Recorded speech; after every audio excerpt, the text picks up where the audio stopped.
Western Cape region has over the past years actively been running community outreach and upliftment programs that are utilizing offender labor. Now, this time the focus is on Robben Island, a World Heritage Site well known across the world. Let's take a look at this insert. On arrival on Robben Island, this group of inmates are armed with all the tools necessary to make a difference and assist with the rehabilitation of this World Heritage Site. Their target? The old clubhouse on the island, which is in desperate need of repair and cleaning. It doesn't take them long to make a visible difference. For many of the inmates, being and working on Robben Island has special meaning. Die plek het baie sentimentele waarde vir ons. En het beteken baie vir ons om hier vir die gemeenskap iets te kan doen. Vir my voel dit eintlik meer trots om uit te kan gaan na plekke toe waar ek nog nie gewees het nie. Maar dit was nog altyd my harte verlange om in gevangenskap hierdie plek te kan betree, maar omstandighede het dit nou so gekom. Is vir my 'n groot voorreg om hier te is om op Robben Island te werk. Hoekom sal jy sê wat se Hoekom ek was nog nooit hier gewees in die geskiedenis wat hier is vir my het vir my 'n groot voorreg om hier te is. Om wat deel te wees van die span. Ek sal like om hier te kom, maar nie soos ek in die uniform as in uniform. Ek sal like om 'n so vrye pak te hê vir. Soos julle kan sien, mevrou, ons besig om die plek reg te ruk, verstaan mevrou, en as vir my 'n goeie kan ek nou sien mevrou, ek waardeer dit eintlik om hier te is en ek sal dit like om weer in die toekoms weer hier te is, maar nie in dieselfde uniform waar ek nou is mevrou. Miskien soos ek en my familie en so. This partnership between the Department of Correctional Services and Robben Island Museum could not come at a better time, as this sensitive World Heritage Site is in need of repair. As you can see, what we have already achieved through this partnership, you've seen people cutting the grass, you've seen people washing off, salt and what you call pets dropping from the buildings, and as you can see, the building is quite beautiful now, and I'm happy. The island is looking much more beautiful now. It takes South Africans to stand up and say, look, let's start doing things together.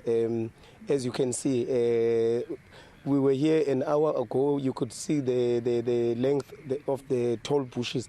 But now we bring in this energetic group of guys in orange overalls, and they're changing it. And an hour ago it was not like this, but it's beautiful now.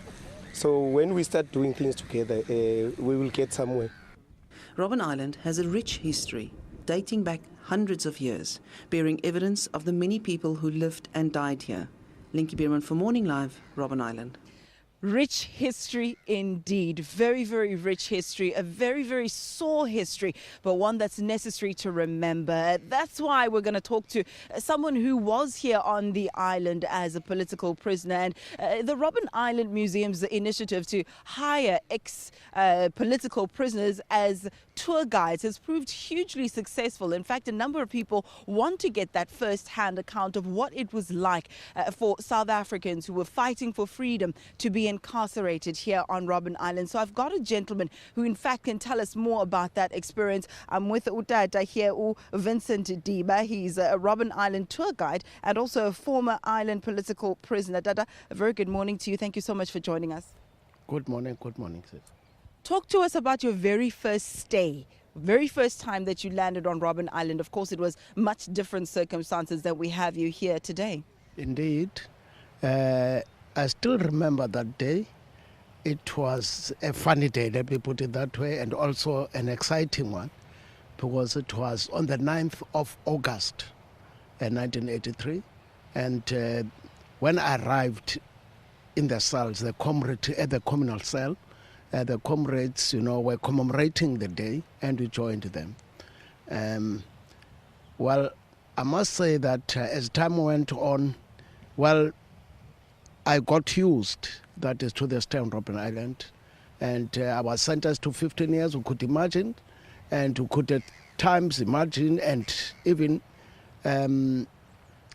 think about the time we still have to stay here and spend, could find yourself counting seconds, minutes, hours, days, etc., But as time went on, we managed to adapt, into the life of the prison. And we try to change the conditions there because we're living in abnormal conditions. So we try to make the conditions normal by engaging ourselves, in political education, academic education, cultural activities, sports, and all those things, rugby, soccer. Yeah. Fast forward to the time you made the decision to return on the island, this time as a tour guide. What sort of emotions did that evoke in you?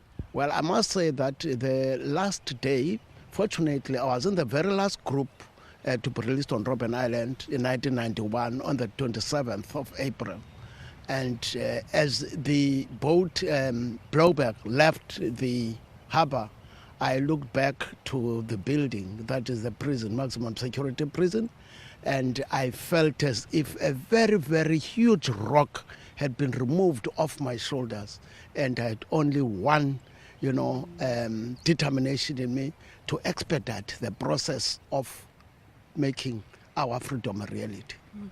And then again, I came, of course, after our freedom to work on Robben Island, then as a tour guide in 2005, December, and 2007, then I was taken in the education department permanently. Yeah. So currently I'm also in the education department. Yeah.